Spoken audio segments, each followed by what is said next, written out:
السلام علیکم ورحمۃ اللہ وبرکاتہ. اعوذ باللہ من الشیطان الرجیم. بسم اللہ الرحمن الرحیم. قل من ينجيكم من ظلمات البر والبحر تدعونه تضرعا وخفية لئن أنجانا من هذه لنكونن من الشاكرين. قل الله ينجيكم منها ومن كل كرب ثم أنتم تشركون.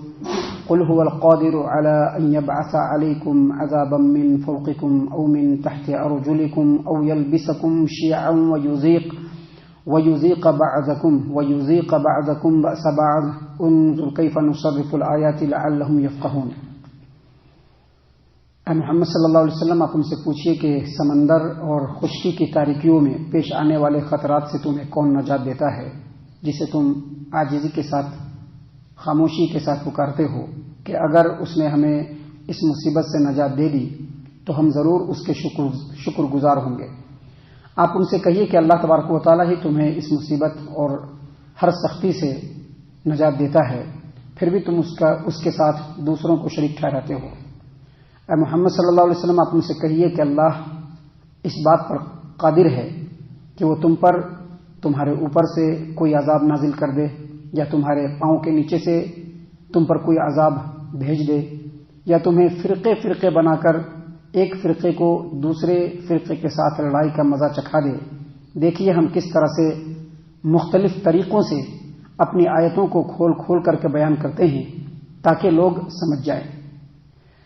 محترم سامعین اکرام، سورۃ الانعام سورہ نمبر 6 اور اسی سورت سے ابھی آپ کے سامنے آیت نمبر 63، 64، 65 یہ 3 آیات تلاوت کی گئی، اور تینوں آیتوں کا ترجمہ بھی اللہ تبارک و تعالیٰ کی توفیق سے آپ کی خدمت میں پیش کیا گیا.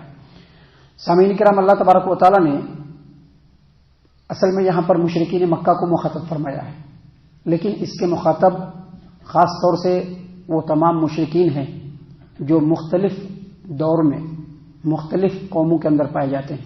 حتیٰ کہ مسلمانوں کے اندر بھی جو مشرکین ہیں، جو نام نہاد مسلمان ہیں، جو شرک و کفر کے رسیاں ہیں، ان لوگوں کو بھی اللہ تبارک و تعالیٰ نے ان آیات کے اندر مخاطب فرمایا ہے. اور ان آیات کے اندر ایسی باریک نصیحت ہے جس نصیحت کے اوپر تمام مسلمان امت کو عمل کرنے کی بھی ضرورت ہے. اللہ تبارک و تعالیٰ نے فرمایا، قل، اے محمد صلی اللہ علیہ وسلم، آپ لوگوں سے کہہ دیجئے، من ينجيكم من ظلمات البر والبحر تدعونه تضرعا وخفيا. آپ ان سے پوچھئے کہ چاہے تم خشکی کے اندر سفر کر رہے ہو زمین میں، یا سمندر میں سفر کر رہے ہو، تو خشکی اور سمندر کی تاریکیوں میں جو خطرات اور مصیبت تم کو پہنچتی ہے، کون تم کو اس سے نجات دیتا ہے؟ من ينجيكم، کون تم کو اس سے نجات دیتا ہے؟ جن کو تم تدعونہ تضرعا وخفیہ، خاموشی کے ساتھ، بالکل عاجزی اور انکساری کے ساتھ پکارتے ہو. پکار کر کے کیا اللہ سے کیا اس سے دعا کرتے ہو کہ اگر مجھ کو اس مصیبت سے اس نے نجات دے دی تو ہم اس کے شکر گزار بن جائیں گے.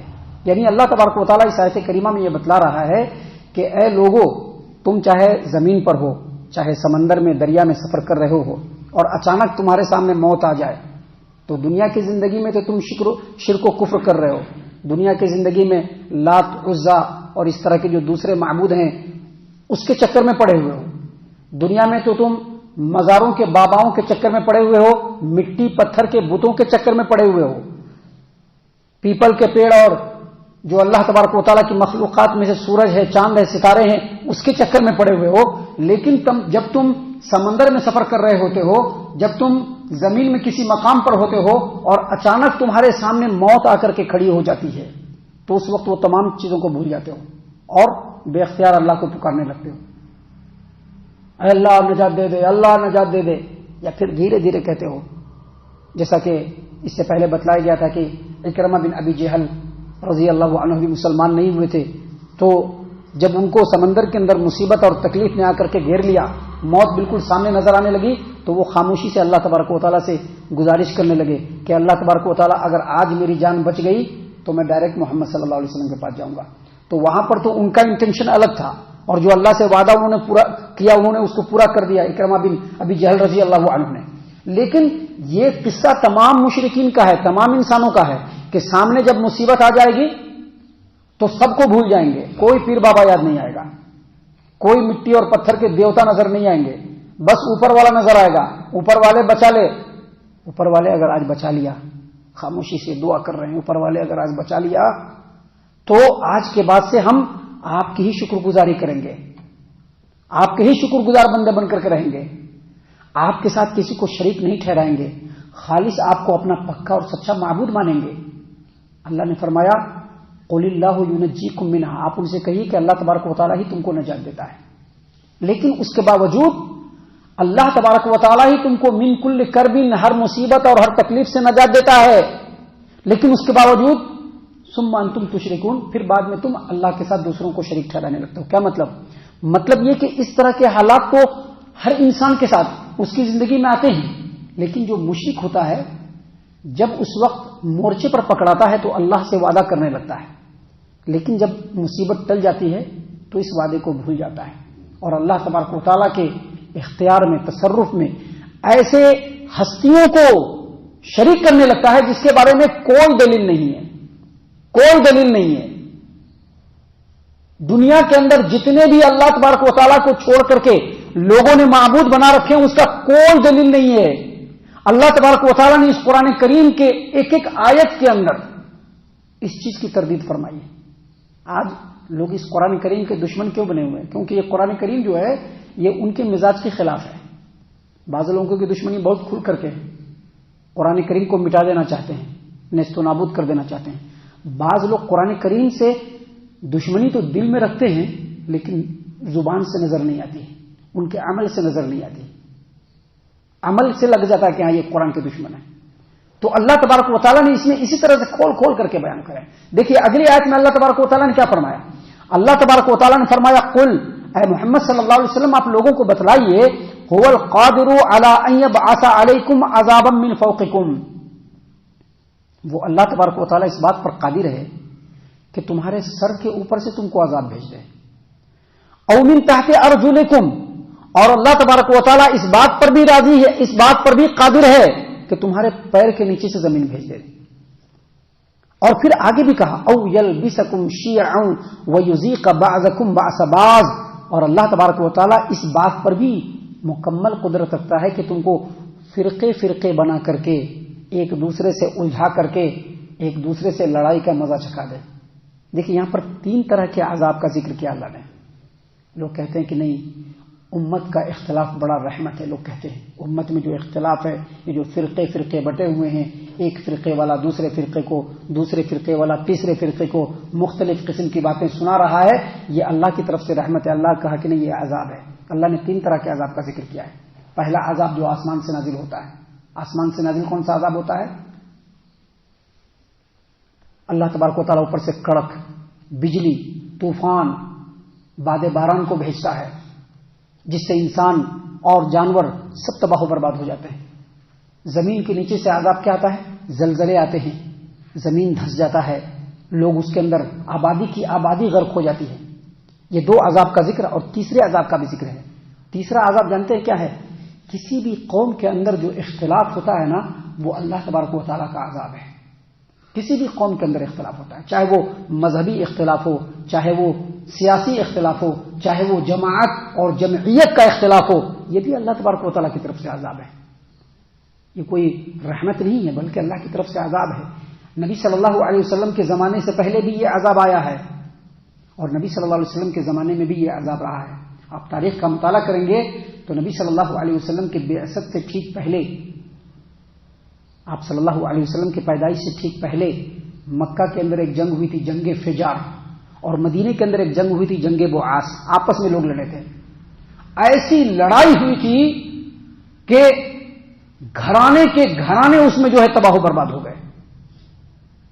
بے شمار لوگوں کو موت کے گھاٹ اتار دیا گیا اور پھر بھی یہ لڑائیاں رکنے کے لیے تیار نہیں ہوتی تھی. یہ اختلاف کا عذاب ہے.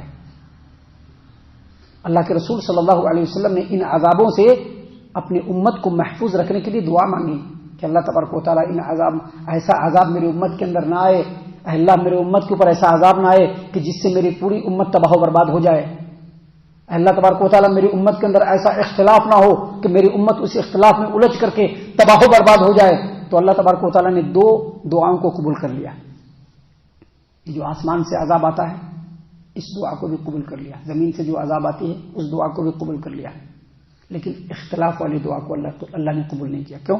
کیونکہ یہ اختلاف جو ہوتا ہے نا، اگرچہ اللہ کی طرف سے عذاب ہوتا ہے لیکن انسان کے اندر جو اپنی شیطنت ہوتی ہے اور اس کی جو فطرت ہوتی ہے اور اللہ تبارک و تعالیٰ کے حکموں سے جو بغاوت ہوتی ہے، اس بنیاد پر لوگ اختلاف کرتے ہیں۔ یہ اختلاف دراصل میں اللہ تبارک و تعالیٰ کا عذاب ہے۔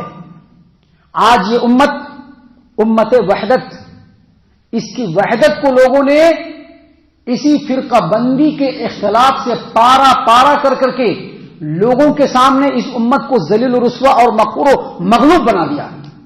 دراصل یہ عذاب ہے، کیوں آیا؟ کیونکہ لوگ اللہ کی نافرمانی کرنے لگے۔